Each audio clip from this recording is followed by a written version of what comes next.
হাজারো ব্যথা বেদনার পরে ফিরে আসনি তুমি আপন ঘরে। দিনের আলো তুমি সরিয়ে দিতে চলে গেলে মদিনায় মক্কা ছেড়ে হে রাসূল। তোমাকে ভুলি আমি কেমন করে হে রাসূল,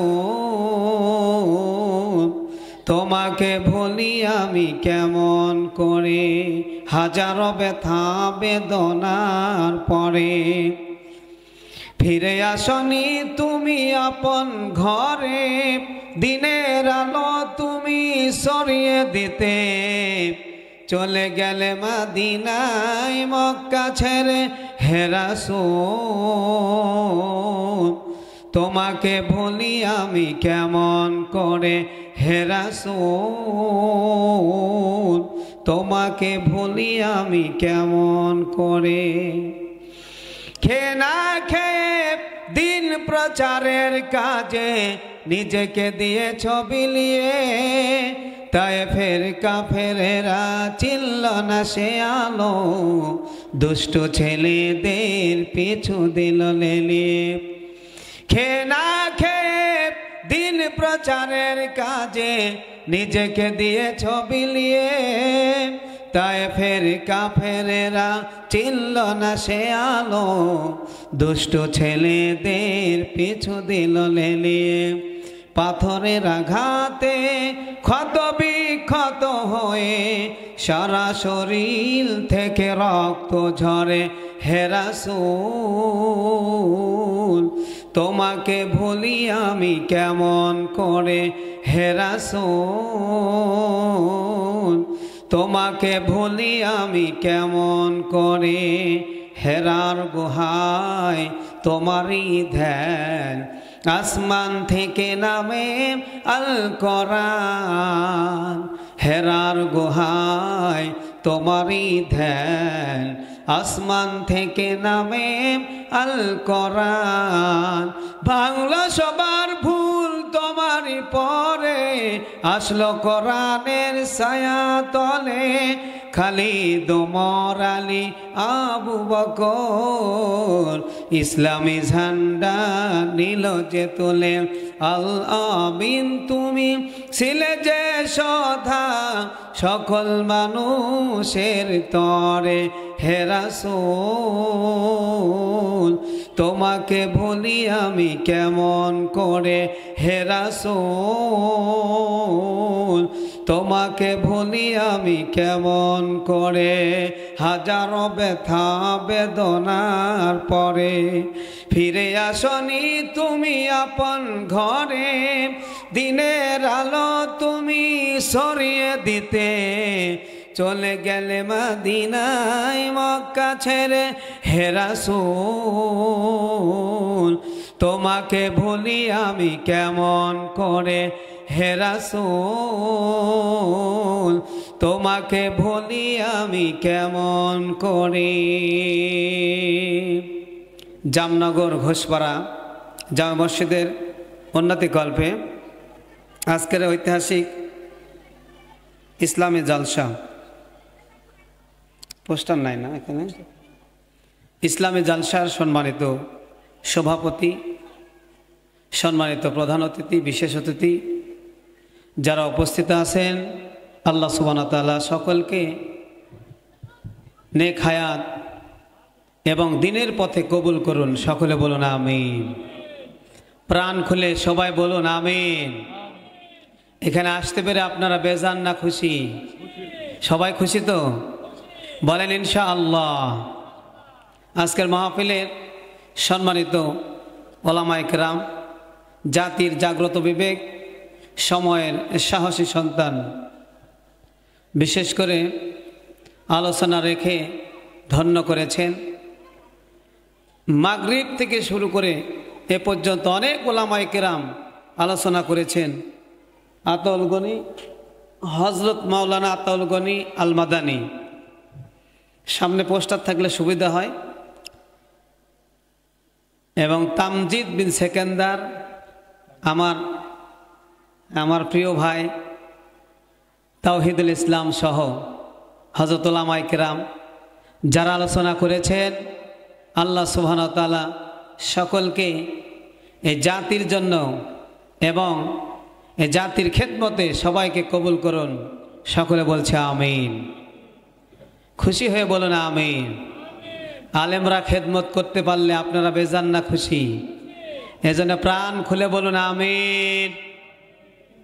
আমার সামনে উপবিষ্ট চুল পাকা দাড়ি পাকা মুরব্বান একরাম,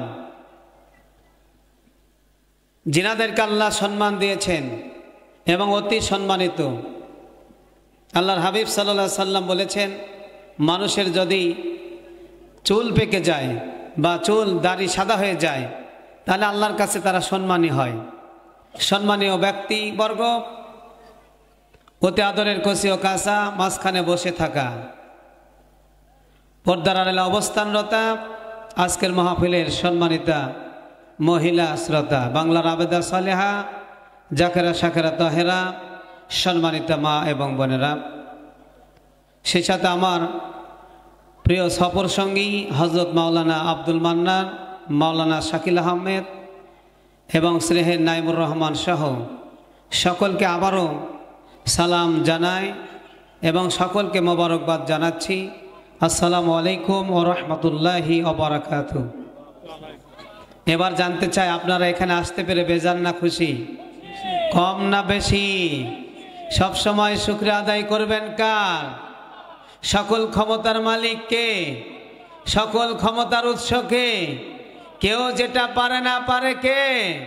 কেউ যেটা দেয় না দেয় কে? সে আল্লাহর জন্য শুকরিয়া আদায় করে সকলে বলছে আলহামদুলিল্লাহ। প্রাণ খুলে বলুন আলহামদুলিল্লাহ। রব্বানা লাকাল হামদ, এটা তো আপনাদের পরিচিত, কি বলেন ঠিক কিনা? রব্বানা লাকাল হামদ হামদান কাসীরান তাইয়িবান মুবারাকান ফি। পারেন তো ইনশাআল্লাহ? আপনাদের তেমনিতে মুখস্থ, আমার চাইতে বেশি। আলহামদুলিল্লাহ সকলেরই মুখস্থ।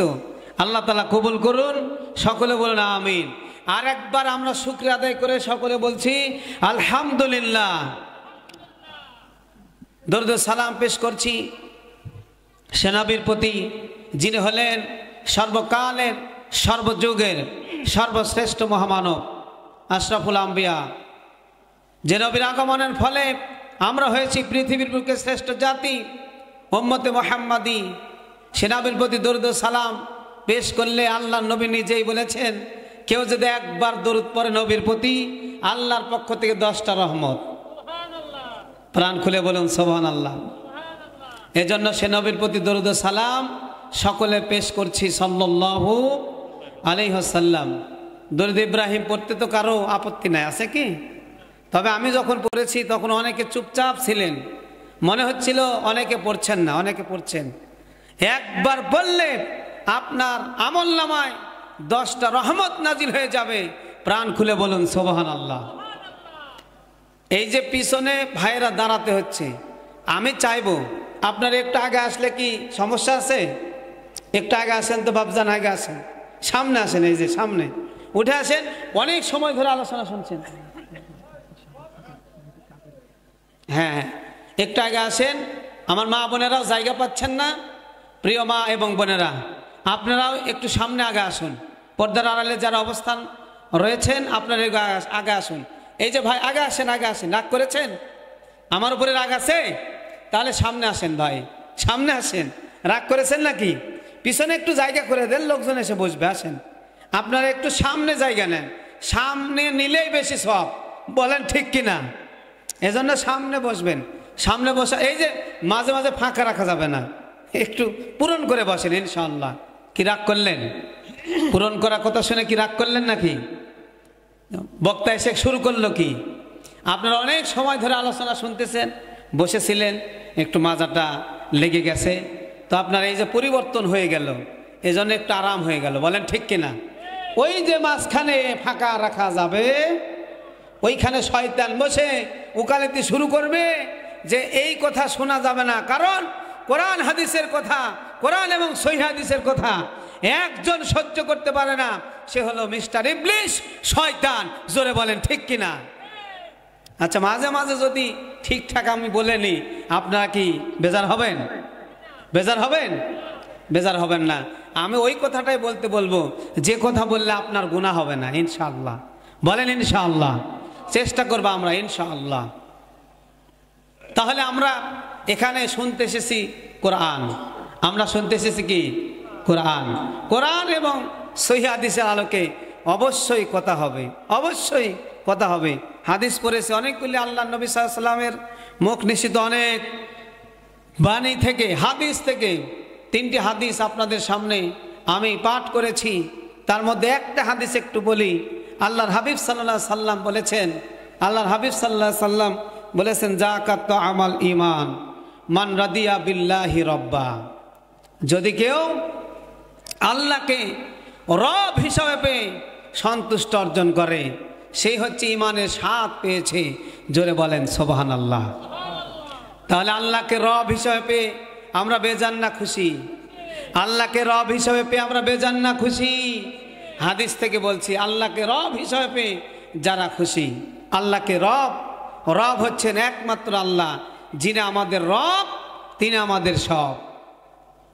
তিনি আমাদের হায়াত দাতা, তিনি আমাদের মৃত্যুদাতা, তিনি আমাদের রিজিক দাতা, তিনি আমার জীবনের মালিক, হায়াতের মালিক, আমার সব কিছুর মালিককে। সে আল্লাহকে রব হিসাবে পেয়ে আমাদেরকে খুশি থাকতে হবে। আল্লাহকে রব হিসাবে পাওয়ার পরে যদি আমরা খুশি না থাকি, তাহলে আমার আমল দিয়ে কোনো কাজ হবে না। আমার প্রিয় ভাইরা, আল্লাহর হাবিব সাল্লাল্লাহু আলাইহি সাল্লাম তাই বললেন, মান রাদিয়া বিল্লাহি রাব্বা ওয়া বিল ইসলামি দীনা। আর 2 নাম্বার হলো, আল্লাহর হাবিব সাল্লাল্লাহু আলাইহি সাল্লাম বলেছেন, ইসলামকে জীবন ব্যবস্থা হিসেবে পেয়ে খুশি থাকতে হবে। প্রিয় বাপজানেরা, প্রিয় ভাইয়েরা, প্রিয় যুবক ভাইয়েরা, আজকে আমাদেরকে ইসলাম আমাদেরকে যা শিক্ষা দিয়েছে, অন্য কিছু শিক্ষা দিতে পারে নাই। ইসলামটা নিয়ে আমাদেরকে খুশি থাকতে হবে, কারণ আমাদের একমাত্র জীবন ব্যবস্থার নাম হলো ইসলাম। ইন্নাদ-দীনা ইনদাল্লাহিল ইসলাম। আমাদের জীবন ব্যবস্থার নাম হচ্ছে ইসলাম। ইসলাম ছাড়া অন্য কিছু আমরা মানি, আরো জোরে মানি না। ইসলাম ছাড়া অন্য কিছু আমরা মানি না, মানবো না। আওয়াজ দিয়ে বলেন ঠিক কিনা? প্রিয় ভাইয়েরা আমার, নাম্বার 3 হলো, আল্লাহর হাবিব সাল্লাল্লাহু আলাইহি সাল্লাম বলেছেন, নবীকে রাসূল হিসাবে পেয়ে, মুহাম্মদ সাল্লাল্লাহু আলাইহি সাল্লামকে নবী হিসাবে পেয়ে যারা সন্তুষ্ট অর্জন করেছে, তারা ঈমানের স্বাদ পেয়েছে। 3টা কাজ করলে, সহজ ভাষায় এবার আমি আপনাদেরকে বলে দিই। হাদিসের কথা হচ্ছে যে এই 3টা কাজ যারা করেছে, তারা ঈমানের প্রকৃত স্বাদ পেয়েছে। নাম্বার 1, আল্লাহকে রব হিসাবে পেয়ে খুশি। আল্লাহকে রব হিসাবে পেয়ে খুশি, ইসলামকে জীবন ব্যবস্থা হিসাবে পেয়ে খুশি, আর নবী মুহাম্মদ সাল্লাল্লাহু আলাইহি সাল্লামকে নবী হিসাবে পেয়ে, রাসূল হিসাবে পেয়ে যারা খুশি হয়েছে, তারাই কেবল ঈমানের প্রকৃত স্বাদ পেয়েছে। বলেন সুবহানাল্লাহ। আমার প্রিয় ভাইয়েরা, এবার আসেন সেই কথাগুলি এখানে আমি আপনাদের সামনে শোনাতে চাই। কোরআনে কারিম থেকে এবং রাসূলের বাণী থেকে কথাগুলি শোনাতে চাই। এটা এমন একটি জায়গা যে কোরআন সম্পর্কে রব্বুল আলামিন বলেন, পৃথিবীর যত কিতাব আছে, সমস্ত কিতাবের মধ্যে ভুল থাকতে পারে, কিন্তু কোরআনের মধ্যে কোনো ভুল নাই। কোরআনের কথাটা আল্লাহ রব্বুল আলামিন সর্বপ্রথমে বলে দিয়েছেন, যালিকাল কিতাবু লা রাইবা ফীহি হুদাল লিল মুত্তাকিন।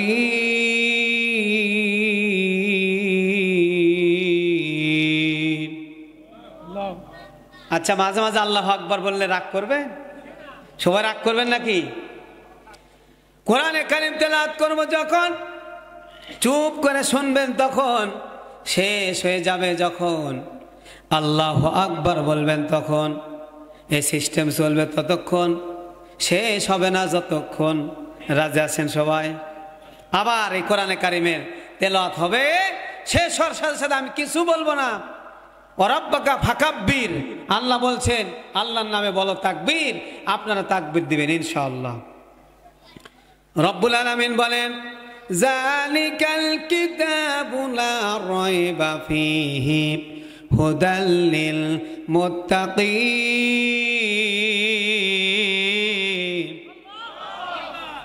This is the book, there is no doubt. আল্লাহ পাক বলেন এটা সেই কিতাব যেই কিতাবের মধ্যে কোনো সন্দেহ নাই, কোনো ভুল নাই। আমরা বললাম আল্লাহ এই কিতাবটা যদি আমরা অনুসরণ করি, তেলাওয়াত করি, অর্থ বুঝে যদি মানি, তাহলে হবে কি? রব্বুল আলামিন সূরা ইব্রাহিমের 1 নম্বর আয়াতে বলেন আলিফ লাম র কিতাবুন আরসালনাহু ইলাইকা লিতুখরিজান নাসা মিনাজ যুলুমাতি ইলান নূর। এই কিতাব যারা মানবে তাদেরকে আল্লাহ তাআলা অন্ধকারের পথ থেকে টেনে আলোর পথে নিয়ে যাবে। এটা হলো সেই কিতাব, বলেন সুবহানাল্লাহ। আমার প্রিয় ভাইরা, সেই কিতাব থেকে কথা হবে ওমান আসদাকু মিনাল্লাহি কিলা ওমান আহসানু মিনাল্লাহিল হাদিসা। এমন কিতাব থেকে কথা বলা হবে যে কিতাবের মধ্যে কোনো মিথ্যা কথা নাই, সমস্ত কথাগুলি হলো সত্য কথা। সেই কিতাবের সমস্ত কথাগুলি হচ্ছে উত্তম কথা। সেই কিতাব থেকে আপনাদের সামনে কোরআনে কারিম থেকে 33 নম্বর সূরা 35 নম্বর আয়াত, সূরা আহজাব। সূরার নাম কি? আহজাব। আহজাব থেকে আমি তেলাওয়াত করেছি একটা আয়াত। একটা আয়াতে আল্লাহ সুবহানাহু ওয়া তাআলা এই মুমিন বান্দাদের 10টা গুণের কথা বলেছেন। মুমিন বান্দারা, মুসলমানেরা এবং মানুষগুলি যদি 10টা গুণ অর্জন করে, তাহলে আল্লাহ রাব্বুল আলামিন ওই মানুষদেরকে মাফ করে দিবে, ক্ষমা করে দিবে, বলেন সুবহানাল্লাহ। রব্বুল আলামিন বলেন ইন্নাল মুসলিমিনা ওয়াল মুসলিমাত।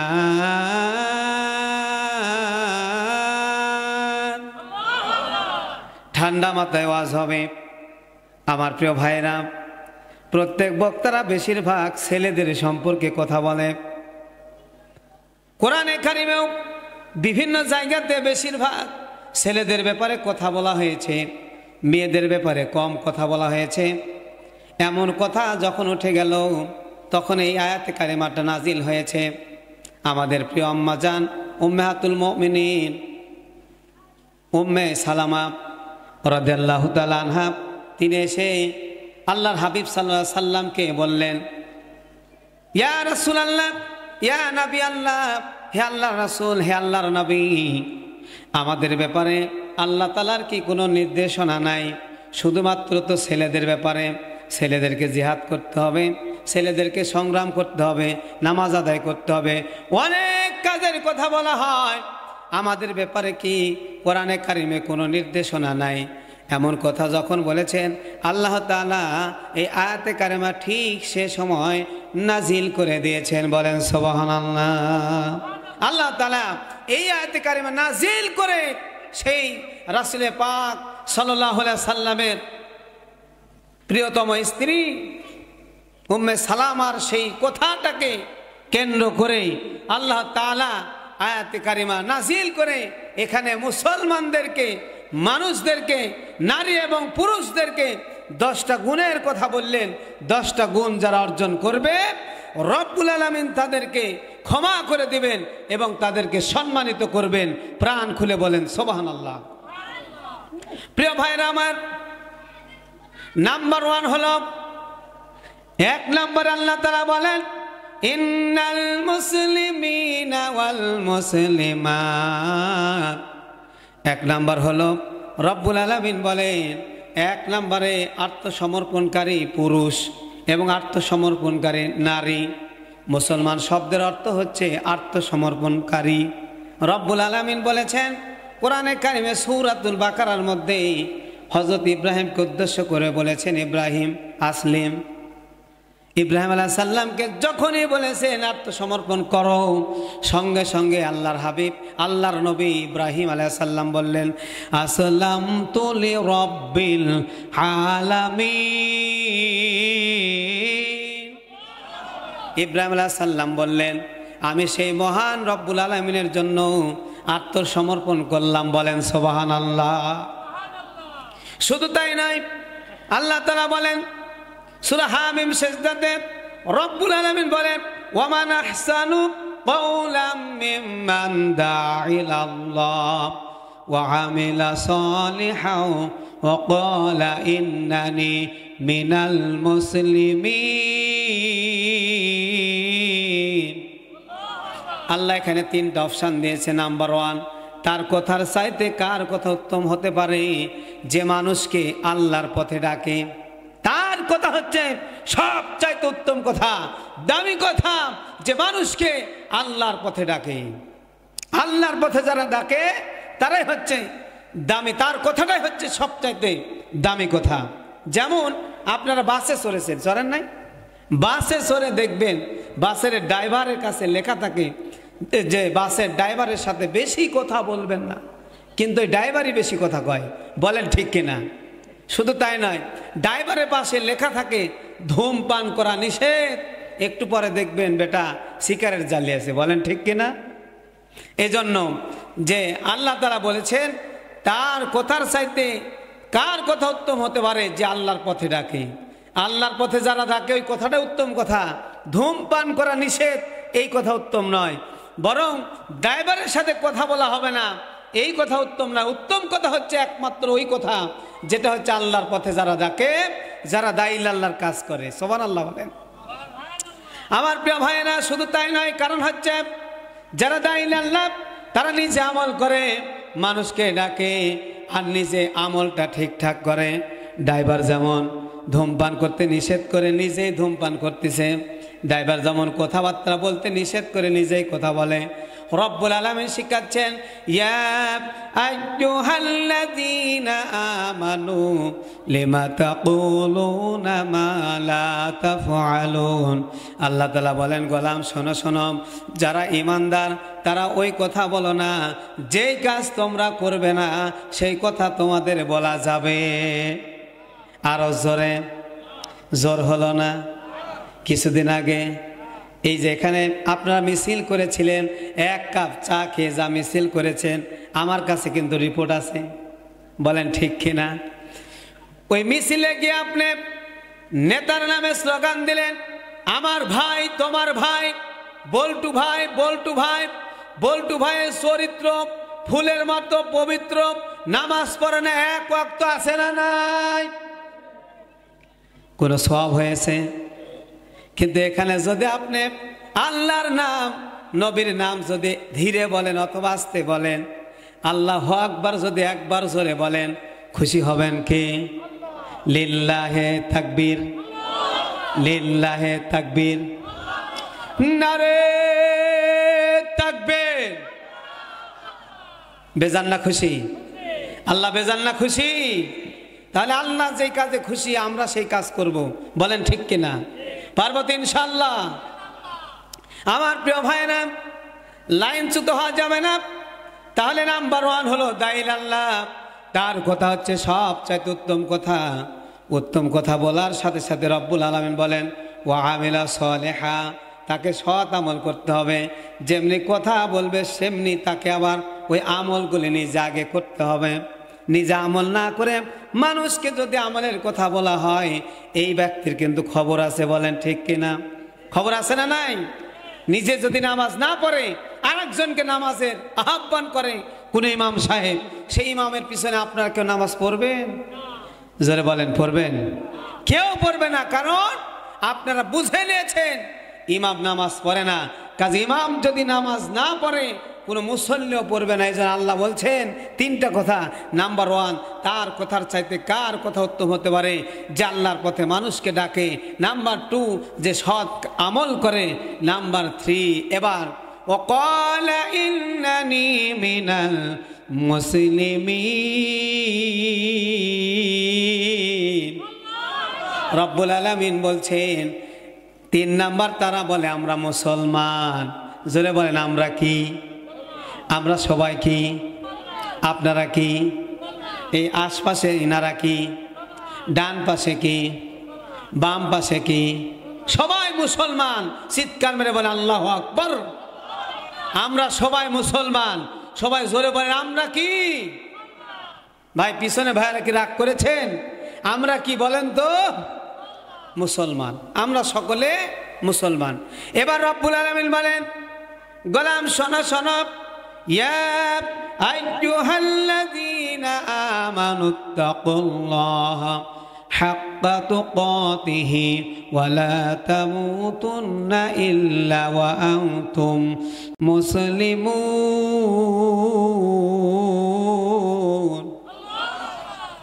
সবাই মিলে একবার জোরে বলেন তো আল্লাহু আকবার। এবার আল্লাহ তাআলা ডাক দিয়ে বলে, গোলাম শোনো শোনো, যারা ঈমান এনেছো তারা একটু শুনে নাও। সেটা হচ্ছে তোমরা আল্লাহকে যথার্থভাবে ভয় করো, যেমনি ভয় করা দরকার। তোমরা আল্লাহকে ভয় করো যেভাবে ভয় করা দরকার। আর তোমরা মুসলমান না হয়ে মৃত্যুবরণ করো না।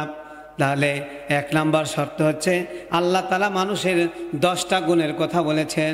যারা 10টা গুণ অর্জন করবে রব্বুল আলামিন তাদেরকে সম্মানিত করবেন, তাদেরকে মাফ করে দিবেন। 1 নম্বর গুণ হলো মুসলমান নারী, মুসলমান পুরুষ। জোরে বলেন সুবহানাল্লাহ। উদাহরণস্বরূপ বলা যায়, আমাদের প্রিয় নবী তিনি যখন ওফাত করলেন, তিনি যখন ওফাত হয়ে গিয়েছেন, ওফাত হয়ে যাওয়ার পরে প্রথম খলিফা হলো হযরত আবু বকর, দ্বিতীয় খলিফা হযরত ওমর। প্রথম খলিফা আবু বকর তিনি ছিলেন খুব নরম মানের মানুষ, তার কাছে সকলে এসে আরাম পেত। কিন্তু দ্বিতীয় খলিফা তার কিন্তু মেজাজ গরম, বলেন ঠিক কিনা? এমনকি হযরত ওমর রাদিয়াল্লাহু তাআলা আনহু তাকে দেখে শুধু মানুষ পর্যন্ত ভয় করত না। তিনি যে রাস্তা দিয়ে যেতেন, বুখারীর হাদিস, সেই রাস্তা দিয়ে শয়তান পর্যন্ত 40 দিন যেতে ভয় করত। বলেন সুবহানাল্লাহ। এরকম নেতা বর্তমান দরকার আছে কি নাই? আর সরে বলেন, আজকাল নেতা যে রাস্তা দিয়ে হেঁটে যায়, ওই রাস্তা দিয়ে আতরের গন্ধ ছাড়া কিছু দুর্গন্ধ পাওয়া যায়। বলেন ঠিক কিনা? সব নেতা নয়, কিছু কিছু নেতার চরিত্রের কারণে নেতাদেরকে আজকে মানুষ গালি দিচ্ছে। জোরে বলেন ঠিক না ঠিক? আমার প্রিয় ভাইরা, আমিরুল মুমিনিন হযরত ওমর রাদিয়াল্লাহু তাআলা আনহু যখন খলিফা, উদাহরণস্বরূপ বলতেছি, হযরত ওমরের কাছে 2টা যুবক, একটা যুবককে টেনে হেঁচড়ে টেনে আনতেছে, টেনে হেঁচড়ে আনা দেখে টেনে আনলেন। আনার পরে জিজ্ঞাসা করলেন, আমিরুল মুমিনিন এই ছেলেটার বিচার করে দিতে হবে। হযরত ওমর রাদিয়াল্লাহু তাআলা আনহু বললেন, এই ছেলের বিচার করব, কারণটা কি? কারণ হচ্ছে এই ছেলেটা আমাদের আব্বাকে হত্যা করেছে। বিশাল ব্যাপার, বাপকে হত্যা করেছে, তাহলে তো বিচার অবশ্যই করতে হবে। এ যে আসলে তোমাদের বাপকে হত্যা করেছে, তোমাদের পিতাকে হত্যা করেছে, তার কি প্রমাণ আছে? এবার 2 যুবক বলল, আমিরুল মুমিনিন আপনি নিজেই শুনে নেন, আসলে তারা কি আমাদের পিতাকে হত্যা করেছে কি করে নাই? এবার আমিরুল মুমিনিন হযরত ওমর রাদিয়াল্লাহু তাআলা আনহু জিজ্ঞাসা করলেন, এই ছেলে তুমি কি এদের বাবাকে হত্যা করেছ? কারণ তিনি জিজ্ঞাসা করেছেন যিনি, তিনি হলেন হযরত ওমর। মিথ্যা বলার কোনো সুযোগ নাই। জোরে বলেন ঠিক কিনা? মিথ্যা বলার কোনো সুযোগ নাই। সঙ্গে সঙ্গে বললেন, হ্যাঁ, কারণের অবশ্যই আমি হত্যা করেছি, সেটা সময়ের ব্যবধানে কিছু কারণে আমি হত্যা করেছি। এই কথা শোনার সাথে সাথে আমিরুল মুমিনিন রাগান্বিত না হয়ে তিনি বললেন, তুমি যে হত্যা করেছ, তাহলে সেই হত্যা কেন করেছ এই সত্যটা তুমি বলে দাও, অবশ্যই তুমি সত্য বিচার পাবে। ইন্নাল্লাহা ইয়া'মুরু বিল আদলি, আল্লাহ তাআলা বলছেন, আল্লাহ নির্দেশ দিয়েছেন তোমাদেরকে ন্যায় বিচারক হতে হবে। আল্লাহ নির্দেশ দিয়েছেন তোমাদেরকে কি হতে হবে? ন্যায় বিচারক হতে হবে। কারণ ন্যায় বিচার যারা করবে না, কিয়ামতের ময়দানে তারা কখনো মাপ পাবে না। জোরে বলেন ঠিক কিনা? এবং আল্লাহ তাআলা আরশের ছায়ার নিচে শুধুমাত্র 7 প্রকার মানুষকে আশ্রয় দেবেন, এবং সে সময় কোনো ছায়া থাকবে না। 7 প্রকার মানুষ আরশের ছায়া পাবেন। সহিহ হাদিসে এসেছে, স্পষ্ট হাদিস। তার মধ্যে নাম্বার 1 হচ্ছে ইমামুল আদল, যারা হচ্ছে ন্যায় বিচারক। আমিরুল মুমিনিন হযরত ওমর রাদিয়াল্লাহু তাআলা আনহু বললেন, ন্যায় বিচার করতে হবে। রব্বুল আলামিন যেহেতু নির্দেশ দিয়েছে ন্যায় বিচার হবে, আজকে অবশ্যই বিচার হবে। তুমি বলো, তুমি তাদের বাবাকে কেন হত্যা করেছো? এই কথা শোনার পরে যুবক বললেন, আমিরুল মুমিনিন, সত্য কথা বলতে যা সেটা হচ্ছে আমি অনেক কষ্ট করে একটা উট কিনেছিলাম। এই উটটা নিয়ে আমি সফর করছিলাম। সফর করতে করতে এক সময় ক্লান্ত হয়ে গেছি। এই উটটা বেঁধে আমি একটি গাছের নিচে শুয়েছি। যখন ঘুম এসে গেছি তখন ঘুমে গিয়েছি। ঘুম থেকে উঠলাম, উঠার পরে দেখে আমার পাশে আর উট নাই। উটটা খোঁজাখুঁজি শুরু করলাম। উটটা খুঁজতে খুঁজতে খুঁজতে খুঁজতে এক বাগানের মধ্যে গেলাম। দেখলাম আমার উটটা সেখানে মরে আছে। পাশে এক লোক দাঁড়িয়ে আছে। আমি জিজ্ঞাসা করলাম, এই উটটা কেন মরেছে? ওই লোকটা বললো, এই উটটাকে আমি মেরেছি। এবার আমি জিজ্ঞাসা করলাম, এই উটটাকে আপনি কেন মেরেছেন? আমার উটটা কি করেছে আপনার? তিনি বললেন, এই উটটা আমার বাগানে ঢুকেছে, আমার বাগানের ফসল নষ্ট করেছে।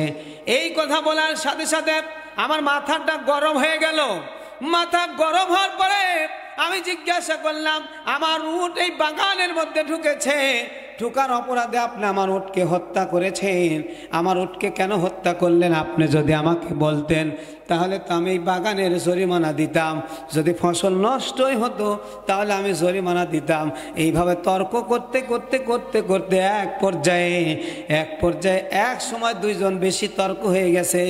আমি একটা পাথর নিয়ে এই লোকটার গায়ে আঘাত করেছি। আঘাত করার সঙ্গে সঙ্গে সেখানে স্পট ডেড, সেখানে মারা গিয়েছে। আমিরুল মুমিনিন, আমি আসলে মারতে চাই নাই, কিন্তু এক আঘাতে যে লোকটা মারা যাবে আমি আসলে বুঝতে পারি না। আমি বুঝতে পারি নাই এক আঘাত করলে লোকটা মারা যাবে, এটা আমি বুঝতে পারি নাই। আমিরুল মুমিনিন, আমাকে মাফ করে দেন। এই কথা শোনার সাথে সাথে হযরত আমিরুল মুমিনিন হযরত ওমর রাদিয়াল্লাহু তাআলা আনহু রেগে গেলেন। এই ছেলে, মাফ চাইতেছো? তুমি তো আগে মাফ না চেয়ে ওই লোকটাকে হত্যা না করে তুমি যদি ওই মৃত উটটাকে নিয়ে আমার দরবারে আসার পরে বলতে, আমিরুল মুমিনিন, আমার উটটাকে এই লোকটা হত্যা করেছে, বিচার চাই, তাহলে উটের বিচার করে দিতাম। বলেন ঠিক কিনা? তুমি উটের বিচার না চেয়ে তুমি নিজে মানুষকে হত্যা করেছো, কাজে তোমাকে অবশ্যই হত্যার দায় গ্রহণ করতেই হবে, হত্যার বিচার তোমার হবে। আমার প্রিয় ভাইয়েরা, আমরা যে দেশে বাস করতেছি এমন এক প্রেক্ষাপট গিয়েছে, এমন এক সময় গিয়েছে, আমাদের পাশ থেকে অনেক আলেমকে হত্যা করা হয়েছে। জোরে বলেন ঠিক কিনা? আমরা আজও এই তাফসীর মাহফিল থেকে যে সকল আলেমকে হত্যা করা হয়েছে তার বিচারের দাবি করছি। জোরে বলেন ঠিক কিনা? আমরা অবশ্যই বিচারের দাবি করছি। আমরা আজকে বিচার দাবি করছি আমাদের প্রধান উপদেষ্টার কাছে। যারা আলেমদেরকে হত্যা করেছে তাদের বিচার এই বাংলার জমিনে হবে, কোনো ছাড় নেই। জোরে বলেন ঠিক কিনা?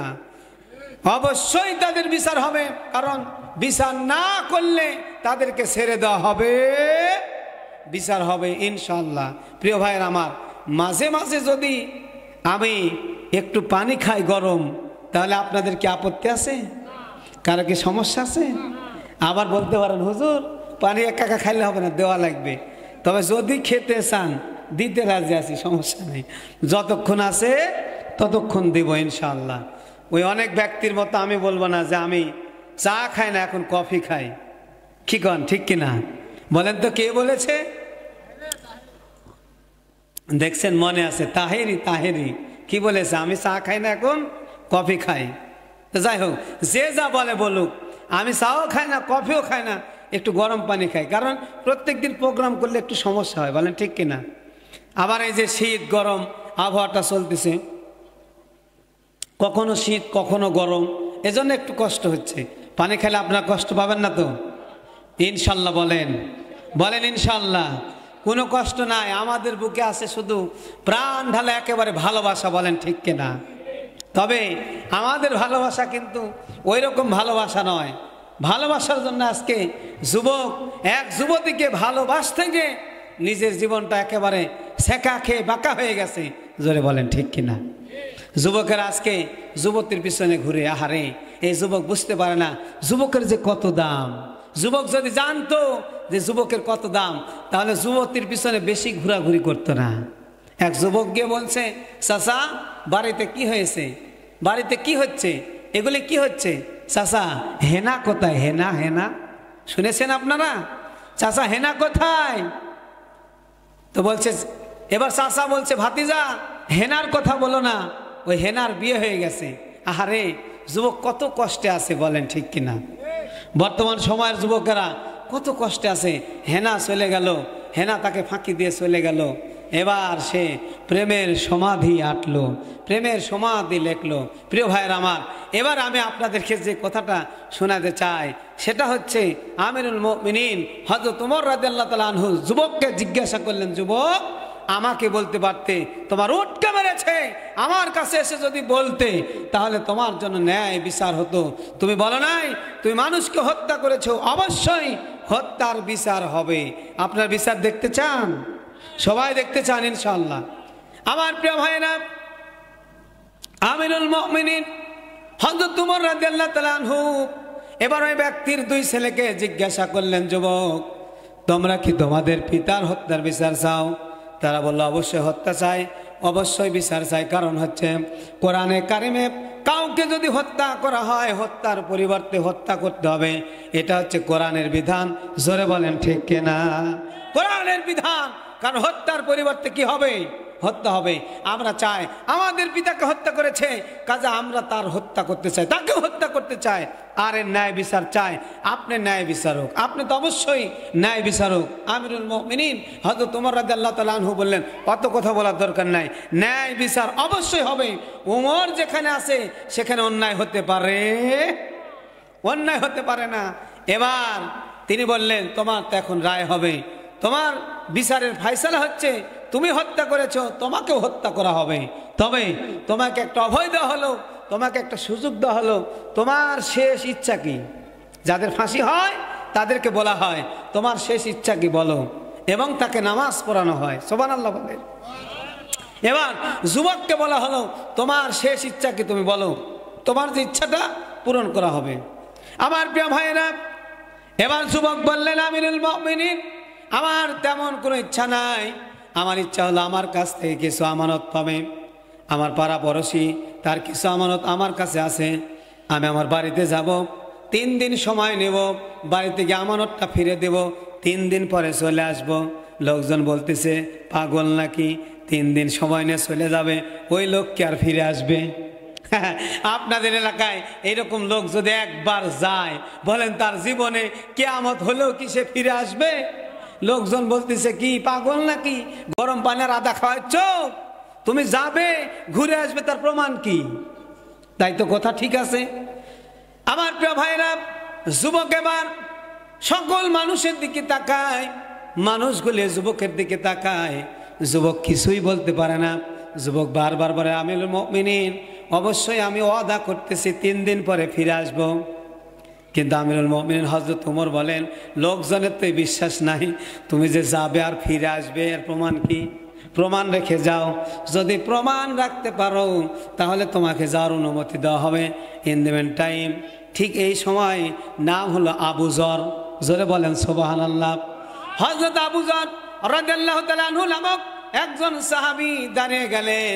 সাহাবী দাঁড়িয়ে বলতেছেন, আমিরুল মুমিনিন কোনো সমস্যা নাই, এই যুবক 3 দিনের সময় নিয়ে চলে যাবে, আমি জামিনদার হলাম, এই যুবক যদি চলে যায় 3 দিনের মধ্যে যদি ফিরে না আসে তার পরিবর্তে আমাকে হত্যা করে ফেলবে।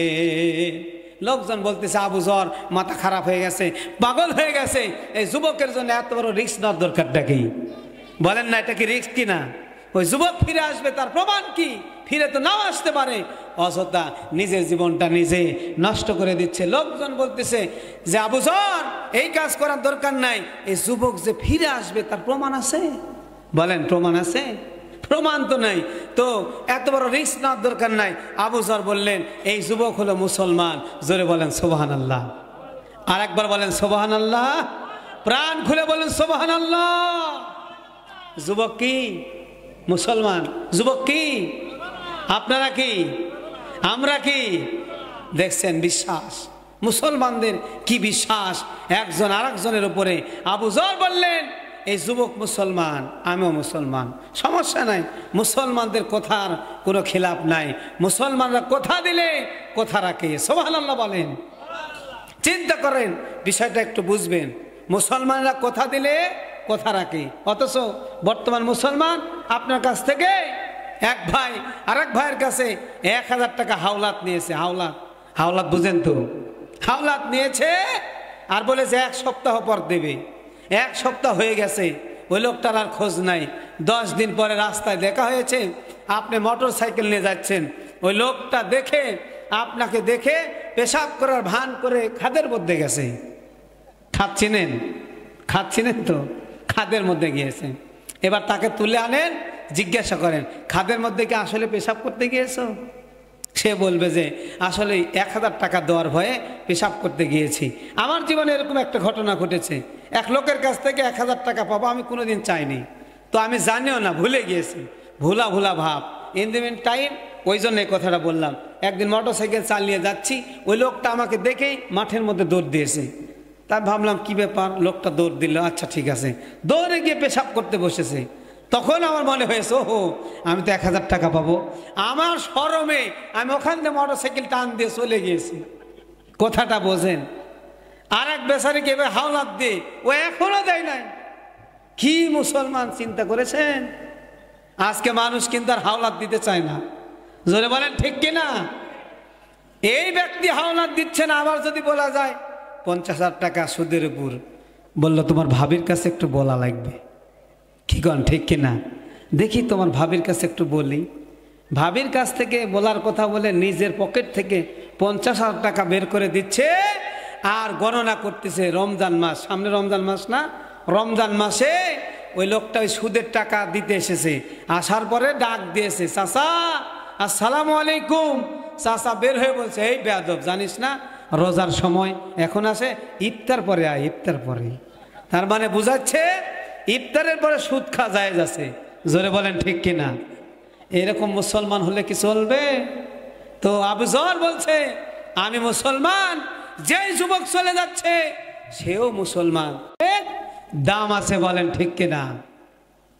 আমার প্রিয় ভাইরা, আমিরুল মুমিনিন হযরত উমর রাদিয়াল্লাহু তাআলা আনহু আশ্চর্য হয়ে গেল।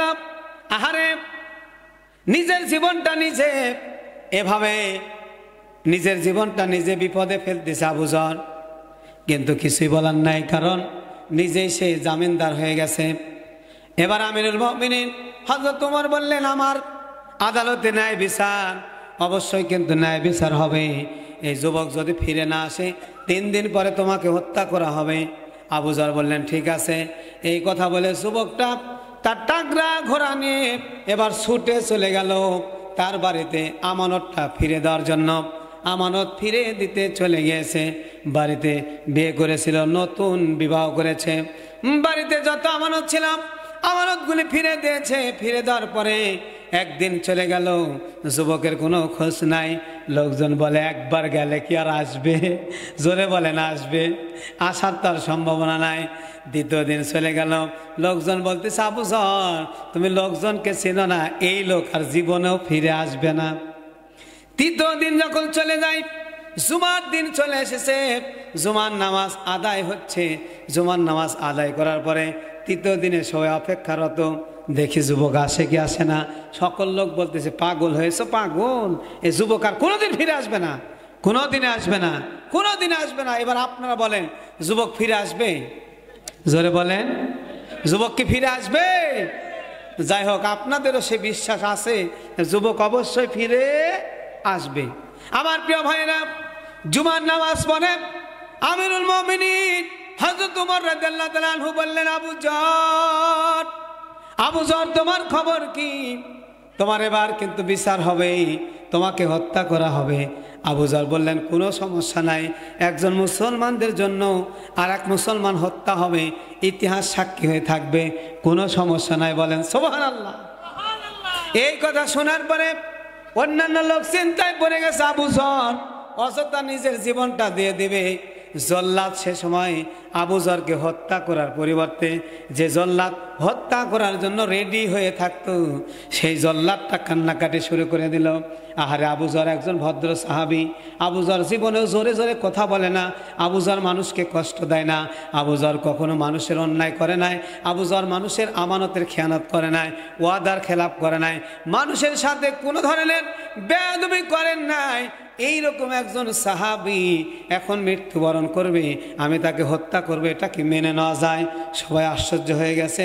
সবাই চিন্তা করতেছে জল্লাদ সে তো ভয় করে না, কিন্তু জল্লাদ কেন কাঁদে? এবার বলেন তো, জল্লাদ শুধু কাঁদে একটা কারণে, জল্লাদের হাতে এইমাত্র নবীজির একজন সাহাবীর মৃত্যু হবে। বলেন ঠিক কিনা? এই জন্য নবীজির সাহাবীর আল্লাহর কাছে দাম কম না বেশি?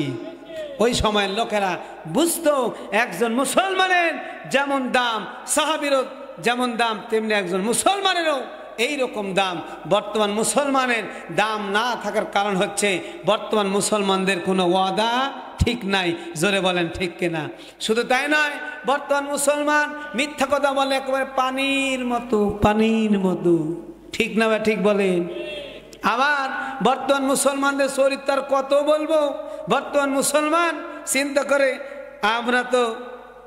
আমরা শুধু ঈদে আনন্দ করলে তো চলবে না, আমরা ঈদে শুধু আনন্দ করলে চলবে না, ওদের দুর্গা পূজায় যদি আমরা না যাই তাহলে পূজাতে একটু সমস্যা হতে পারে। বলেন ঠিক কিনা? তবে এলাকার লোকেরা যায় না, কারণ আহলে হাদিস যেখানে আছে সেখানে আসলে হাদিস মানে। জোরে বলেন সুবহানাল্লাহ। তাও বলবেন না সুবহানাল্লাহ? একটু জোরে বলেন সুবহানাল্লাহ।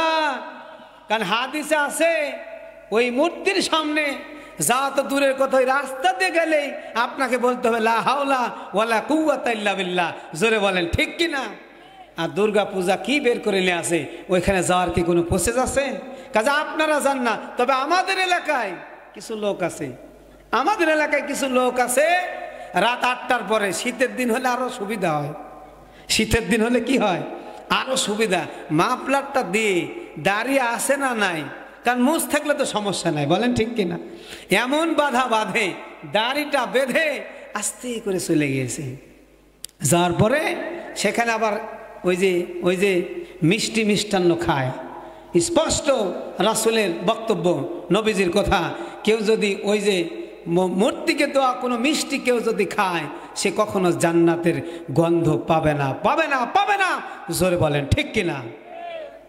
আমার প্রিয় ভাইরা, কিন্তু এই মুসলমানদের এখন আর মনে নাই, মনে করছে এই মিষ্টিটাই প্রসাদটা খাইলেই শান্তি। আরে কি শান্তি!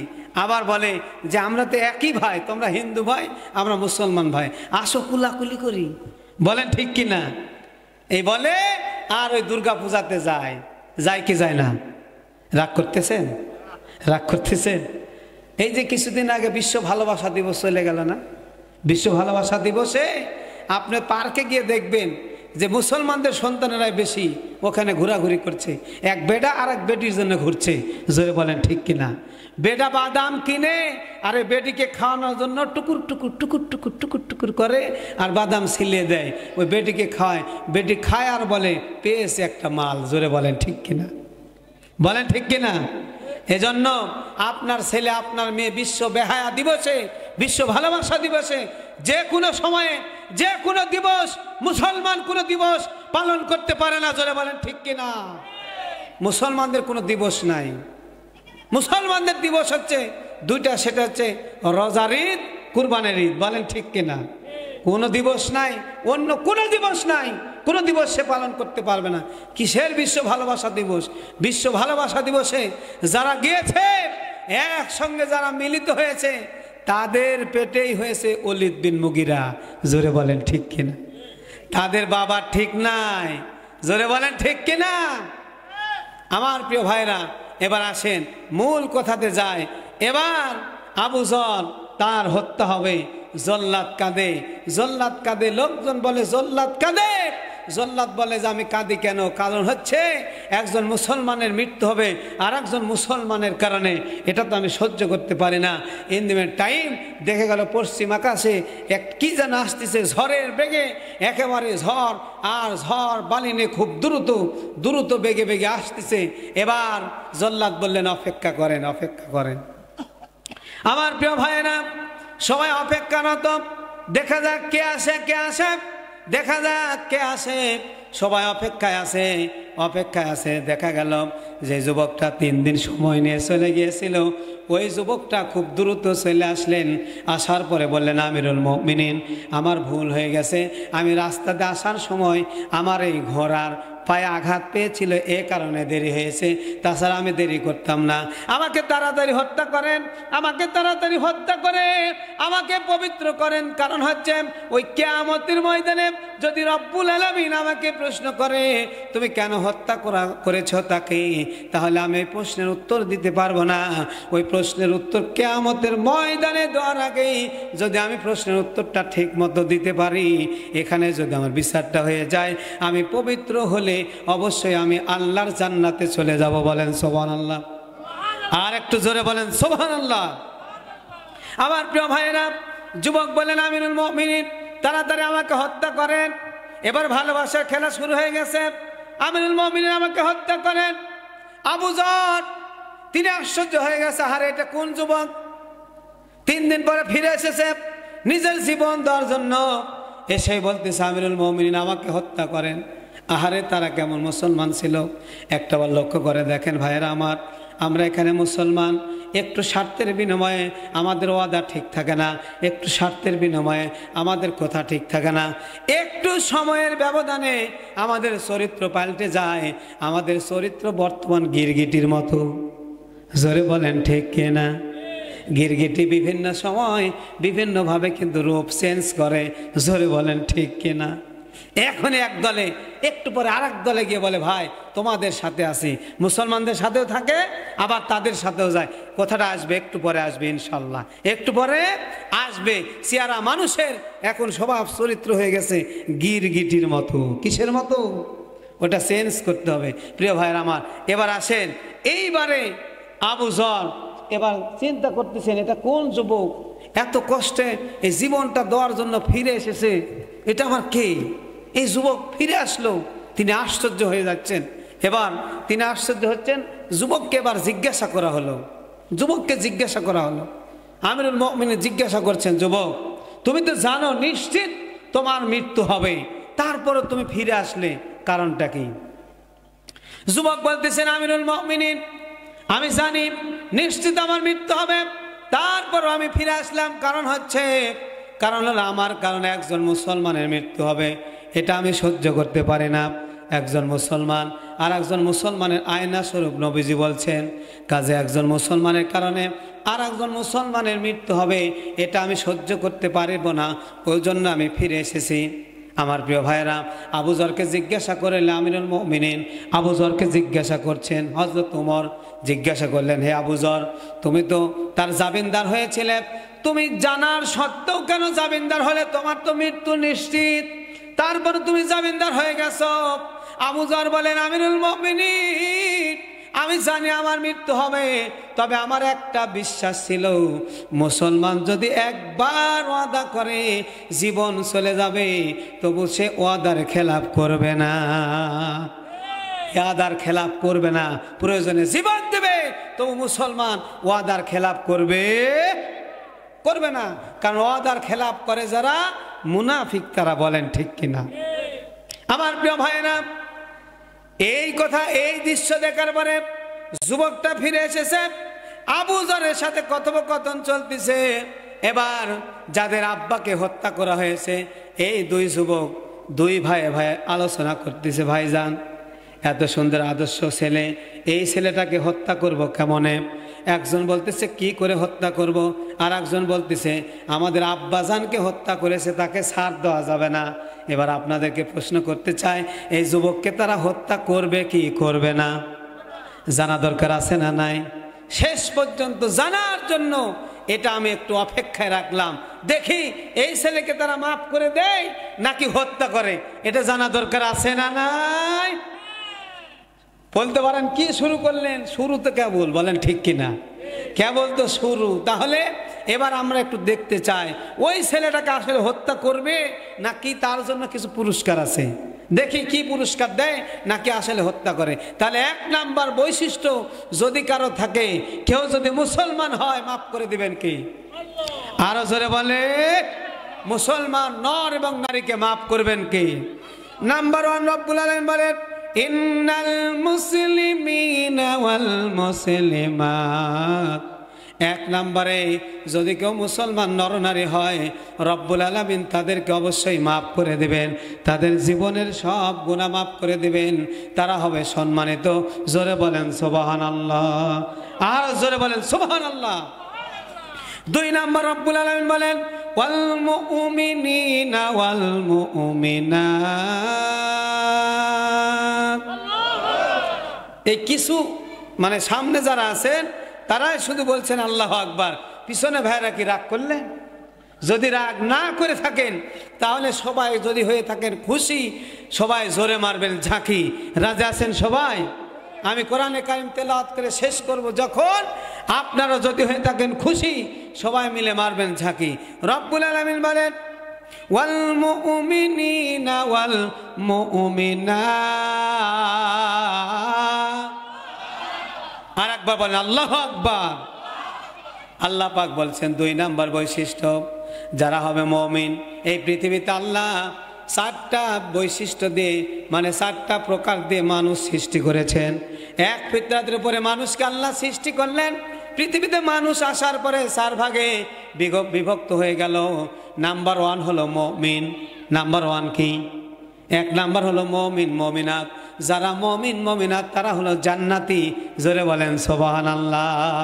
রব্বুল আলামিন বলেন সূরাতুল বাকারায় ওয়াল্লাযীনা আমানু ওয়া আমিলুস সলিহাতি উলাইকা আসহাবুল জান্নাহ হুম ফিহা খালিদুন।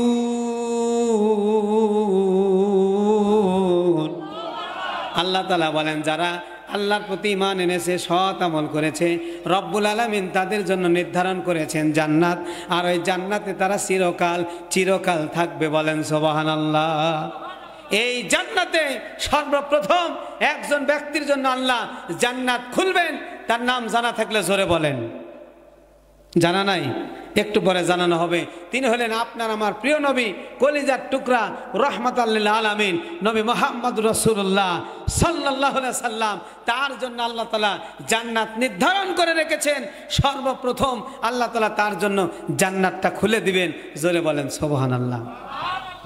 আমার প্রিয় ভাইরা, তাহলে পৃথিবীতে আল্লাহ তাআলা মানুষ সৃষ্টি করলেন, মানুষ এসে 4 ভাগে বিভক্ত হয়ে গেল। এক নাম্বার হলো মুমিন।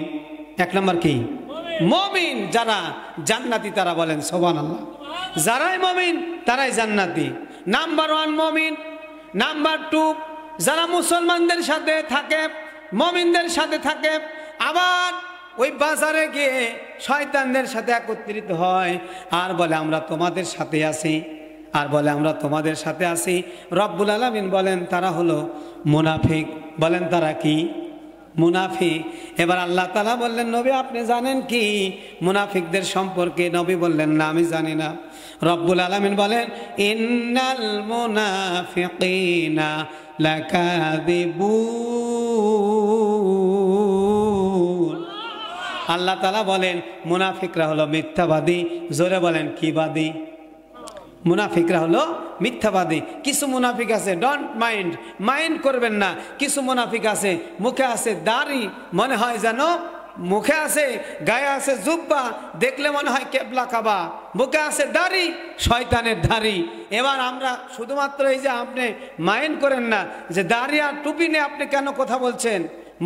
মাথায় আছে টুপি, মনে হয় যেন সুপি। মুখে আছে দাড়ি, আসলে হলো শয়তানের ধারী। আর গায়ে আছে জুব্বা, দেখলে মনে হয় কেবলা কাবা। সুযোগ পেলে বাজায় ইসলামের 12টা। এরাই হলো প্রকৃত মুনাফিক। জোরে বলেন ঠিক কিনা? তাদের সম্পর্কে আমার ওস্তাদ একটা ছন্দ বলে, সেটা হচ্ছে যত করবা চালাকি পরে বুঝবা জ্বালাকি, চোখে দেখবা জোনাকি, তার নাম হলো টাটকা মুনাফিকি। জোরে বলেন ঠিক কিনা? এরা কিছু সময় সুযোগ আসলে এমন এমন কথা বলে। তারা সুযোগ আসলে যখন গরম আলোচনা হয়, কিছু মুনাফিক আছে কোরআনের মাহফিল থেকে কোরআনের কথাগুলি গরম বললে কিছু না হলে তাদের পিঠে লাগে। বলেন ঠিক কিনা? তাদের গা জ্বলে যায়। কারণ হচ্ছে আল্লাহ বলছেন মুনাফিকরা কোরআনের কথাগুলি ঠিক মতো সহ্য করতে পারে না। আর এই মুনাফিকদের চরিত্র হচ্ছে মুসলমানদের সাথে যখন থাকে তখন বলে আমরা তোমাদের সাথে আছি, আর যখন তারা তাদের সঙ্গপঙ্গ তাদের শয়তানের সাথে একত্রিত হয় তখন বলে আমরা তোমাদের দলেরই লোক। এরকম লোক এলাকায় কম না বেশি আছে না নাই? এলাকায় নাও থাকতে পারে, তবে আমাদের এলাকায় আছে। আল্লাহ তাআলা বলছেন وَمِنَ النَّاسِ مَن يَقُولُ آمَنَّا بِاللَّهِ وَبِالْيَوْمِ الْآخِرِ وَمَا هُمْ بِمُؤْمِنِينَ। রব্বুল আলামিন বলেন কিছু মানুষ আছে যারা মানুষের মধ্যে মিশে যায় আর তারা বলে আমরা আল্লাহর প্রতি ঈমান এনেছি, আখিরাতের প্রতি ঈমান এনেছি। আল্লাহ বলেন আসলে তারা ঈমান আনে নাই। একটা উদাহরণ দিই তাহলে বুঝতে পারবেন। তারা মনে হয় যেন মানুষ, তাদের গায়ে চামড়া আছে, তাদের মাথা আছে, তাদের চোখ আছে, তাদের হাত আছে, তাদের পা আছে, তাদের মুখ আছে, তারা কথা বলে। আমরা যেভাবে খাই মুনাফিকরা ঠিক ওইভাবে খায়। আসলে তাদেরকে দেখলে আব্দুর রহমান আব্দুর রহিম মনে হলেও, মানুষের মতো মনে হলেও কিন্তু তারা মানুষ নয়। আমি বুঝাই দিই, সেটা হচ্ছে আপনাদের এলাকায়, এই এলাকায় ধান আছে না? ধান লাগায় না? ধান লাগায়। ধান লাগানোর সময় যেই ধানের মধ্যে সবচেয়ে বেশি পানি হয়, পানি পানি পানি হওয়ার কারণে ওই ধানেতে কাদা বেশি থাকে। কি থাকে? কাদা। যে এলাকায় যে ধানে বেশি কাদা থাকে সেখানে এক ধরনের একটা পোকা হয়। এটা হচ্ছে দেখতে মনে হয় যেন টাকি মাছের মতো, টাকি মাছের মতো। আসলে এটা হচ্ছে ব্যাঙের বাচ্চা। বলেন কি? ব্যাঙের বাচ্চা। কিন্তু দেখতেই ব্যাঙের বাচ্চাটা যখন ছোট থাকে তখন ঠিক মনে হয় যেন টাকি মাছ, চ্যাং মাছ। চ্যাং মাছ। বলেন কি মাছ? চ্যাং মাছের মতো। বুঝেন তো? চ্যাং মাছ, টাকি মাছ, চ্যাং মাছ একই বলা হয়। তো যাই হোক, এই চ্যাং মাছের মতো লাগে। তো এক ছেলে বিকালবেলা মায়ে বলেছে বাবা দিনের বেলাতে তোকে যাই হোক আগাবেলা চলেছে, বিকালবেলা আর কাদা পানি নিয়ে ঘোরাফেরা করা চলবে না, খবরদার আর পানিতে নামবে না। এবার পাড়ার ছেলেদের সঙ্গে ওই ছেলেটা ওই ধানের জমিতে বেড়াতে গিয়েছে। মা সুন্দর করে গোসল করে গায়ে তেল মালিশ করে দিয়েছে। হালকা হালকা শীতের দিন, এই সময় চলে গিয়েছে। ছেলে গিয়ে দেখে ধানের জমিতে কতগুলি চ্যাং মাছ ঘুরতেছে। এই মাছ যদি না ধরি তাহলে অপরাধ হতে পারে। এই ছেলেটা ওই মায়ের আদেশ ভুলে গেছে, ভুলে গিয়ে এবার চ্যাং মাছ ধরা শুরু করেছে। ধরতে ধরতে 1 কেজি পরিমাপ চ্যাং মাছ ধরেছে। ছেলে মনে করেছে আসলেই এটা হলো চ্যাং মাছ, এটা মনে করেই ধরেছে। ধরে এবার এই চ্যাং মাছ ধরে 1 কেজি পরিমাপ ধরে নে বাড়িতে চলে এসেছে।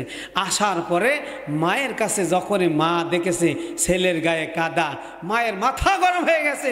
সঙ্গে সঙ্গে ছাইকাঠি, চেনেন ছাইকাঠি? ছাইকাঠি নিয়ে তাড়িয়ে ধরেছে। ছাইকাঠি বুঝেন না? আপনারা কি বলেন? ছাইকাঠি। ছাইকাঠি নিয়ে তাড়িয়ে ধরেছে। ছেলে এবার ওই পাতিলটা ফেলে দেই দৌড় দিয়েছে। রাস্তাতে বাবার সঙ্গে দেখা। কে রে দৌড়াও কেন? বল্টু ফুলটু এরকম নাম আছে না নাই? জোরে বলেন আছে না নাই? কে রে বল্টু দৌড়াস কি জন্যে?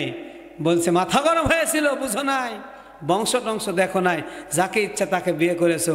ধরলাম মাছ, মা বুঝলো না আমাকে তাড়িয়ে ধরেছে। মাছ দেখার পর যে মারে, আসলে সে কি ভালো মানুষ? এই কথা শুনে তার আব্বা ওই পাতিলের দিকে তাকিয়ে দেখে আসলে এইগুলি আসলে সে মনে করেছে মাছ, এইগুলি আসলে একটাও মাছ না, এটা হলো ব্যাঙের বাচ্চা। জোরে বলেন ঠিক কিনা? বাপ হাসে, বাপের হাসা দেখে, পিতার হাসা দেখে ছেলে বলে মা মারলো আর সেই মার দেখে তুমিও হাসো, আসলে দুইজনই ভালো মানুষ না। বলেন তো মা বাবা কি ভালো না খারাপ? কিন্তু ওই ছেলেটা বুঝতে পারে নাই। আমার প্রিয় ভাইরা, এই তার বাবার ওপরে রাগ করে দেখে বাবা এবার সন্তানকে বলতেছে বাবা একটু থাম রে, আর কথা বলিস না। মা সম্পর্কে বললি, বাবা সম্পর্কে বললি, একটু থাম বাবা, থাম থাম রে, তুই তো বুঝতে পারিস নি বিষয়টা, তুই এখনো জানিস নাই, তুই থাম, চল বাড়িতে যাই, বাড়িতে গেলে বিচার হবে। তোর মায়ের কাছে যাই। তোর মা আসলে বুঝতে পারে নাই, মাছ চিনে না তো, কোনোদিন মাছ খায়নি, তাই বুঝে না আমার ছেলে মাছ ধরেছে, অথচ বুঝে না। বাড়িতে আসার পরে মা দেখে আরো খেপে গিয়েছে, ওই ছেলেকে ধরে এনেছো। এবার বলতেছে বাবা তুমি যে জিনিসটা মাছ মনে করে ধরেছো, আসলে এটা মাছ না, এটা হলো ব্যাঙের বাচ্চা। জোরে বলেন ঠিক কিনা? ওই মুনাফিকদেরকে দেখতে মানুষের মতো মনে হলেও আসলে এরা মানুষ না, এরা মুসলমান না, এরা হলো মুমিন নয়, এরা হচ্ছে মুনাফিক। জোরে বলেন এরা কি? আর মুনাফিকদের ব্যাপারে আল্লাহ তাআলা বলেছেন সূরা নিসার 145 নম্বর আয়াতে রব্বুল আলামিন বলছেন মুনাফিকদের স্থান হবে সবচাইতে নিম্ন জায়গায়। কাজে কখনো মুনাফিক হওয়া যাবে, মুনাফিক হওয়া যাবে না। মুনাফিক হবেন? মুনাফিক হওয়া যাবে না। তাহলে 2 নম্বর মুনাফিকরা হচ্ছে জাহান্নামের সবচাইতে নিম্ন জায়গাতে থাকবে। 1000 ইট যদি আপনি একটা পুকুরে ফেলে দেন, সর্বপ্রথম যে ইটটা দিবেন ওই ইটটা কিন্তু সর্বপ্রথম নিচে যাবে। বলেন ঠিক কিনা? মুনাফিকদের স্থান হচ্ছে জাহান্নামের সবচাইতে নিচে, সবচাইতে নিচে। কারণ তারা মুসলমানদের সাথে থেকেছে, মুমিনদের সাথে থেকেছে, আর ধোঁকা দিয়েছে ধোঁকা, মনে করেছে বোকা, আসলে ওরাই খেয়েছে ধোঁকা। জোরে বলেন ঠিক কিনা? আমার প্রিয় ভাইরা, 3 নম্বর হচ্ছে যারা মুশরিক, যারা আল্লাহ ছাড়া অন্য কারো সাথে শিরক করে, ইবাদতে অংশীদার স্থাপন করে। রব্বুল আলামিন বলছেন লা তুশরিক বিল্লাহি শাইআ।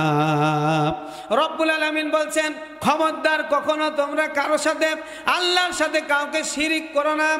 রব্বুল আলামিন বলেন লা তা'বুদুনা ইল্লাল্লাহ। রব্বুল আলামিন বলেন আল্লাহ ছাড়া কারো ইবাদত করা যাবে না। আল্লাহ ছাড়া যদি কাউরে ইবাদত করে, ইবাদত অংশীদার স্থাপন করে, তাহলে এটা হয়ে যায় শিরক। আর এই মুশরিকরা সব সময়ের জন্য শিরক করে। আর 4 নম্বর হলো কাফের। তাহলে কাফেরদেরকে রব্বুল আলামিন বলেন ওয়াল্লাযীনা কাফারু ওয়া কাযযাবু বিআয়াতিনা উলাইকা আসহাবুন নার হুম ফিহা খালিদুন। আর একবার বলেন আল্লাহু আকবার। আল্লাহ তাআলা বলেন যারা কুফরি করেছে, আমার আয়াতকে মিথ্যা প্রতিপন্ন করেছে, তাদের জন্য রয়েছে জাহান্নাম। ওই জাহান্নামে তারা চিরকাল থাকবে। এবার আমি আপনাদেরকে পরিষ্কার করে দিই। তাহলে 4 প্রকারের মধ্যে যারা মুমিন তারা হচ্ছে জান্নাতি, আর 3 প্রকারই তারা হচ্ছে জাহান্নামী। যারা মুনাফিক, যারা মুশরিক, যারা কাফের, সবাই হচ্ছে জাহান্নামী। কাজে আমরা হতে চাই মুমিন। জোরে বলে আমরা কি হতে চাই? এবার রব্বুল আলামিন বলেন والمؤمنين والمؤمنات। একজন মুসলমানের কথা শুনেছি, বিচার ব্যবস্থা শুনেছি। এবার মুমিনাত, মুসলমান মুমিন নারী সম্পর্কে একটু বলা লাগবে। কারণ মা বোনেরা চিন্তা করতেছে আমাদের সম্পর্কে হুজুর কিছুই বলতেছে না, আমরা থাকবো না। তাদের সম্পর্কে কথা বলা দরকার, কারণ তারাই হচ্ছে বারবার সরকার। জোরে বলেন ঠিক কিনা? তাদের সম্পর্কে কথা বলা করব শুরু, কাজে তারাই হচ্ছে আমাদের গুরু। জোরে বলেন ঠিক কিনা? আর তাদের অত্যাচারে বর্তমানে কিছু পুরুষ হয়ে গেছে একেবারে গরু। তারা চিন্তা করেছিল আগে ছিলাম টিউব, এখন হব টায়ার, মাঝে মাঝে পুরুষকে করব ফায়ার। জোরে বলেন ঠিক কিনা? এই জন্য এক দফা প্রিয় ভাইয়ের আমার, এই জন্য আপনাদেরকে আমি বলতেছিলাম সেটা হচ্ছে একজন মুমিনাত মুসলমান, একজন মুমিন নারী সম্পর্কে একটু বলবো। এটা হচ্ছে ভাই যে প্রসঙ্গটা আমাকে বলতেছে ঠিক সেই প্রসঙ্গই চলে যাবে। আমি আমার গজলে মানে ওয়াজের শুরুতে একটা গজল বলেছিলাম, সেটা হচ্ছে আল্লাহর নবী সাল্লাল্লাহু আলাইহি সাল্লাম এই কোরআনের দাওয়াত দেওয়ার কারণে মক্কা থেকে অত্যাচারিত হয়ে মদিনায় চলে গেছে। বলেন ঠিক কিনা? মদিনায় যখন গিয়েছে একজন মুমিনাত, একজন মুসলমান নারী সম্পর্কে একটু বলতে চাই। নবীজি যখন চলে গেলেন, ইন দ্য মিন টাইম বিভিন্ন হাদিয়া তোহফা নিয়ে সাহাবারা নিয়ে আসতেছেন। একজন মহিলা নাম হলো রোমাইসা বিনতে মিলহান। তিনি তার সন্তানকে নিয়ে নবীজির কাছে চলে আসলেন। সন্তানের নাম হলো হযরত আনাস রাদিয়াল্লাহু তাআলা আনহু। আল্লাহ নবীর কাছে রোমাইসা তার সন্তানকে নিয়ে এসে বলতেছেন ইয়া রাসূলুল্লাহ, ইয়া হাবিবাল্লাহ, আমার এই সন্তান আনাসকে নিয়ে এসেছি। আপনি মক্কা থেকে মদিনায় চলে আসলেন, যে যার মতো হাদিয়া তোহফা দিচ্ছে, কিন্তু আমি একজন মহিলা, আমার দেওয়ার মতো কিছুই নাই। আমি আপনাকে আমার এই সন্তানটা দান করতেছি। আল্লাহর হাবিব সাল্লাল্লাহু আলাইহি সাল্লাম বললেন, মহিলা আশ্চর্য হয়ে গেল। আমি এই মহিলা আশ্চর্য হয়ে নবীজি বলতেছেন, এই মহিলা আমি তোমার সন্তানকে নিয়ে করব কি? এবার মহিলাটা শুনে বলতেছে ইয়া রাসূলুল্লাহ, হাবিব আল্লাহ, আমার সন্তানকে নিয়ে আপনি করবেন কি? সেটা হচ্ছে আমার সন্তানটা ছোট, ওই ছোট্ট সন্তানকে নিয়ে আপনি জিহাদের ময়দানে যেতে পারবেন না, কিন্তু এই সন্তানকে নিয়ে আপনি জিহাদের ময়দানে আপনি অবশ্যই নিয়ে যেতে পারবেন। আপনি জিহাদের ময়দানে চলে যাবেন, আমার এই সন্তান আনাসকে নিয়ে যাবেন। ওই কাফের মুশরিক বেঈমানেরা আপনাকে ডান দিক থেকে আক্রমণ করবে, আপনি আমার এই সন্তানকে ডান দিকে ঢাল হিসাবে ধরবেন। আমার এই সন্তানকে ঢাল হিসাবে ধরার কারণে আমার সন্তান কেটে টুকরো টুকরো হয়ে যাবে। এই কথাটা বলতেছিল আল্লাহর হাবিব মহিলার দিকে তাকিয়ে আছে আর চিন্তা করে, কি মহিলা তার সন্তানকে আমার হাতে দান করে আর বলে, ইয়া রাসূলুল্লাহ, হাবিব আল্লাহ, আমার সন্তানকে আপনি জিহাদের ময়দানে ঢাল হিসেবে ব্যবহার করবেন। এরপরে ওই মহিলাটা বলতেছেন, ইয়া রাসূলুল্লাহ, হাবিব আল্লাহ, বাম দিকে শত্রুরা আপনাকে আক্রমণ করবে, আমার এই সন্তানকে আপনি বাম দিকে ধরবেন, আমার সন্তান কেটে টুকরো টুকরো হয়ে যাবে। এটা আমার বড় কথা নয়, সবচাইতে বড় কথা হলো আমার সন্তানের বিনিময়ে আমি আপনাকে সবচাইতে বেশি ভালোবাসি। বলেন সুবহানাল্লাহ। আল্লাহর হাবিব সাল্লাল্লাহু আলাইহি ওয়াসাল্লাম বলেছেন, লা ইউমিনু আহাদুকুম হাত্তা আকুনা হাব্বা ইলাইহি মিন ওয়ালিদিহি ওয়া ওয়ালাদিহি ওয়ান নাসি আজমাইন। আল্লাহর হাবিব বলেন, ততক্ষণ পর্যন্ত তোমরা পূর্ণ ঈমানদার হতে পারবে না যতক্ষণ পর্যন্ত না তোমরা তোমাদের নিজের জীবনের চাইতে, নিজের সন্তানের চাইতে, নিজের আত্মস্বজনের চাইতে, এমনকি তামাম পৃথিবীর সমস্ত মানুষের চাইতে নবীজিকে ভালোবাসতে না পারবে, ততক্ষণ পর্যন্ত তোমরা ঈমানদার হতে পারবে না। কিন্তু এই নবীর ভালোবাসা নিয়ে বর্তমান কিছু আশেকে রাসূল হয়েছে ভণ্ড ভণ্ড, এদের নামাজও নাই, রোজাও নাই। জোরে বলেন ঠিক কিনা? আর একবার বলেন, এদের নামাজও নাই, রোজাও নাই। এদের নাকি বাবার হাতে মুড়ি ধরলে কিছুই লাগে না। বুঝা দেব? কিরামান কাতিবিন, রোজ হাসরের দিন, কিরামান কাতিবিন, কিরামান কাতিবিন, রোজ হাসরের দিন আল্লাহর কাছে যদি করে অভিযোগ, আল্লাহর কাছে যদি করে অভিযোগ, আমি বলবো দুনিয়ায় ছিলাম ল্যাংটা বাবার লোক, আমি বলবো দুনিয়ায় ছিলাম ল্যাংটা বাবার লোক। আছে না নাই? জোরে বলেন। এরা আবার চিন্তা করে ওই বাবার হাতে মুড়ি ধরলে নামাজ রোজা লাগে না। তারা বলে নবীজি মেরাজে গেল, নবীজি মেরাজে গেল, 90,000 কালাম পেল, 30,000 করলো জাহের, 60,000 গোপনে, পানির তলে মম জ্বালালে ঝড় বাতাসে নেবে না। ওরে বাবার হাতে মুড়ি ধরলে নামাজ রোজা লাগে না। আছে না নাই? এই যে রমজান মাস আসতেছে, রমজানে ইফতারি নিয়ে সামনে ইমামের সামনে ইমাম বরাবর বসবে আর বলবে হুজুর ইফতার নেন, কিন্তু আসলে রোজা নাই। তাদের সম্পর্কে একটা ছন্দ আছে, একটু বলে দিই, তারপরে মূল পয়েন্টে যাই। পরে না নামাজ কালাম, পরে না নামাজ কালাম, গাজায় মারে দম, পরে না নামাজ কালাম, গাজায় মারে দম, রাখে না রমজানের রোজা, ইফতার খাওয়ার জম। আছে না নাই? ইফতারি খানা সামনে নিয়ে ইমাম বরাবর বসে। এই কথাটাই কোরআনের আয়াতে আছে।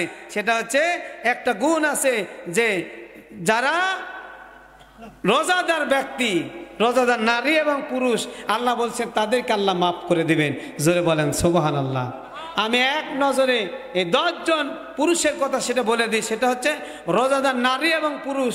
আর একটা প্রকার আছে, সেটা হচ্ছে দানশীল নারী এবং পুরুষ। আজকের ওয়াজের মধ্যে আসে যে দানশীল নারী এবং পুরুষ যারা দান করবে তারাও আল্লাহর কাছে মাফ পেয়ে যাবে, যারা দান করবে না তারা মাফ পাওয়ার সম্ভাবনা নাই।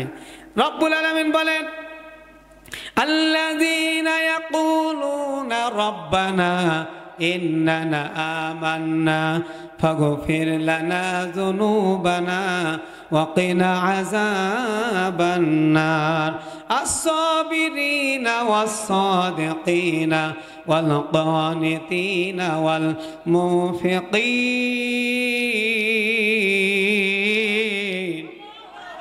আর একটু জোরে বলেন আল্লাহু আকবার।